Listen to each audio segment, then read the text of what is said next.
billion valuation to trying to avoid bankruptcy in 6 weeks. Yeah. Here's the problem, and I go over this in my book, is what is the purpose of the company? What is the purpose of the organization? Hey guys, Abby Johnson here with Matterhorn Business Development. Welcome back to the Business Newsroom. Today I am joined by our CEO, Greg Winteregg. Thumbs up. So, if you're new to the channel, subscribe. We post 3 videos a week on all things business, profit first, and sales, so you don't want to miss out. So, today we are talking about WeWork and the WeWork. I like how this article put it, the implosion. I'm kind of getting a picture of the Hindenburg. Yeah. The Hindenburg, like it's all there and everybody's going, ooh, and then all of a sudden it goes poof, and everybody goes, whoa. Was not expecting that. This is the Hindenburg. So, for those of you who aren't aware of what's been going on, just a quick rundown. WeWork, which is the umbrella, I think is called the We Company. Yeah, it's like a co-work space like we did of where we are. And it's to help small businesses, one-man shows, 2-3 staff. They have locations all over the world, I believe. Yeah. I saw 2. Beautiful locations. I saw 2 in New York when I was just there. Yeah. But basically, WeWork back in August 14th started the process for an IPO.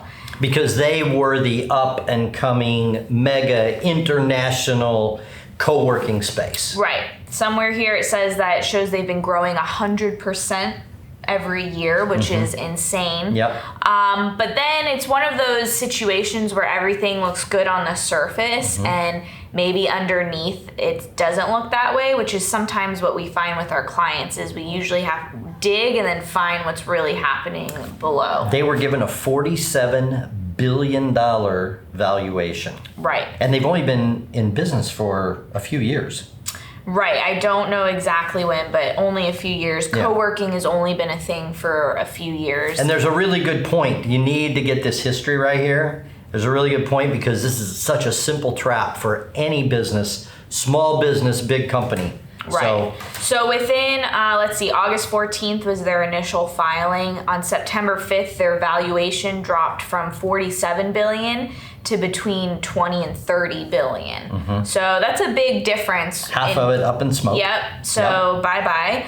Then they start getting pressure from their investors. Their investors didn't actually want them to do the IPO, which I think if you've been watching our channel, you kind of know our views on going public. It's kind of like it's purely for money purposes. Money grab. Yep. It doesn't contribute to your company at all. Everything we've seen is it destroys company culture because now everything is about pleasing stockholders. Yep. I think their investors maybe knew that and they were like, whoa, pump the brakes. Yep. It's kind of like, why break a good thing? Exactly. They're rolling, things are expanding. Right. Although behind the scenes, the founder had purchased a $60 million jet. Right. I was taking these flights to London and Hong Kong and all of that. Which is okay. Yes, you need to travel to your international branches. But you can go first class on Delta. Right. Yeah, you can still get the full layback thing. You know, it's still kind of pricey, but it's not $60 million. All right, so carry on with the demise here, because the Hindenburg, once the valuation went by half, the Hindenburg is now caught on fire at the back end. So and now it's now rapidly spreading. Yeah, so all of these things start coming out that they're actually bleeding money, which unfortunately most companies are. Whether you're a $250,000 per year or a $60 billion per year, most companies are bleeding money because people are spending money on useless crap like a $60 million jet or things that they think are necessary, but really there are alternative solutions. So all of these stories start coming out of the woodworks of Adam Neumann, the CEO and co-founder, and his eccentric lifestyle, his eccentric policies. All the papers for the IPO had weird things about him and conflicts of interest. There was a thing about if he were to die, his wife would have a say in who his replacement was. And I don't know for sure because this article doesn't say, but it sounds like she might not have any other relation in the company. Like, Right. I don't think she's a board member or anything like that. Or She's understands just, the business or whatever. right, she's just simply married to Yeah. him. So then a week later, a little over a week later, on September 24th, they are considering laying off 5,000 employees to save cash. Of 12,000. So they're going to lay off. I didn't they're know going to lay that off number. 40. They had 12,000 employees. Oh they're going to lay my off gosh. 40%. So they went from about to be going public to Right. laying off 40, or looking at laying off Yeah. 40% of their staff. In That like just, 6 weeks. that's insane. That just doesn't, this was within 5 weeks. That doesn't make sense. Right. Like I said, there's more stories about Neumann and his eccentric leadership style, smoking weed in the office and on his Right. private plane, and walking around barefoot everywhere, which is whatever. We don't know what stories are true or not. This could be, I don't know what this could be. This could be wrong. These stories aren't always right. But I would like to say being eccentric and outside the box is kind of an image. Like, I think everybody's trying to be Steve Jobs. Right. Which he obviously got away with it because he was super smart, super effective, and a great CEO. But then people are putting up this smoke screen to pretend now that they're Apple. Right, and I do think that most leaders, especially of these companies, are different. They are different than normal people. There's a reason why they've been able to build something that few have been able to build. Especially, I liken them to artists, actually. Yeah. Some of the best artists are the oddest, most out there people that they make Eccentric. this, Yeah. they make this beautiful art or whatever. Music or whatever, yeah. Right, and I think CEOs are artists in their own right. And As far as vision and creation. yeah, et and cetera. they might be a little weird or different, and it does work in a way. But there's, when it comes to like partying and drinking and whatever, like that's kind of a normal thing. It's a little bit much if that's part of your like company culture. That's right. Like Yep. that's not going to lead to productivity and Right. happiness and Right. whatever.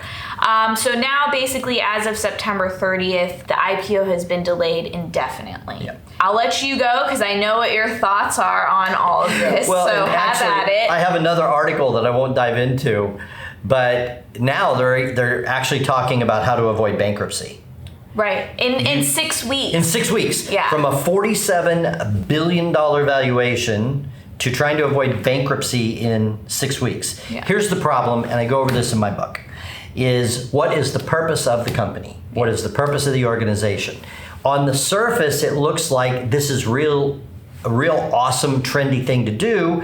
We're sitting here in a really nice co-work space, and these people here care about us. Yeah. And they take care of us. But what WeWork's was a smokescreen. Right. It was pretended caring. Right. And they built this entire business model, which is happening now, on an eccentric CEO and this big idea, and we're going to go public. The $47 billion valuation was not based on any kind of profit. Right. And that's where they got in, it became obvious, like you pulled back the curtain, in The Wizard of Oz, and what do you have? That's what this is. So here's my point. The subtitle does say more time, freedom, profit, and more of what you love to do. So profit is good as long as the basic purpose is to help people. Right. Obviously, we're profit first professionals. Right. We are all for helping our clients make profit, be able to take vacations with their family, be rewarded for their hard work. But that's not going to truly come until the basic purpose is there. And we can look at this WeWork thing and say, this went wrong and this went wrong and this is what happened and they filed their papers wrong and he was crazy, whatever. But it does come down to that simple fact. That's all what it all boils down to. And here's what can happen. And we've seen this with some of the business that we've taken a look at. There's rapid growth, and then all of a sudden, the problem becomes handling, the cash flow and the sales. But it's like, wait a minute, you have to pull it back to what is the purpose? Right. You have to have the basic purpose as your foundation, and then any strategic expansion from there has to be based on who are you helping, what problem are you helping this customer solve, and how are you going to deliver it faster, better, even cheaper. But it does have to be about profit, but profit is not the first priority. Profit is actually at the end result of all of your customer service. Right. And what happens in these IPOs is all of a sudden profit becomes the talk of the town. King, yeah. It's profit is king. It's all we're going to talk about. And I'm fine with Mr. Wonderful on Shark Tank. I love my money, and like, okay, I like that. But he doesn't get his money unless the customer's being taken care of, and he knows that. Right. And he preaches that. Right. So here's my point. Don't compare yourself to this model. Don't compare yourself to one of your competitors and think that bigger is better. Like, you have to roll this back to what's the basic purpose? Who are we helping? How are we helping them solve their problem?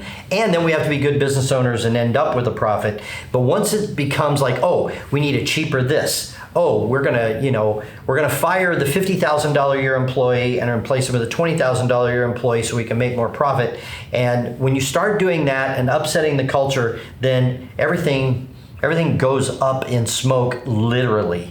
And that's what happened here. Right. So we'll see what happens. We're staying tuned to this, and I'm interested to see just how big the flames get, I guess.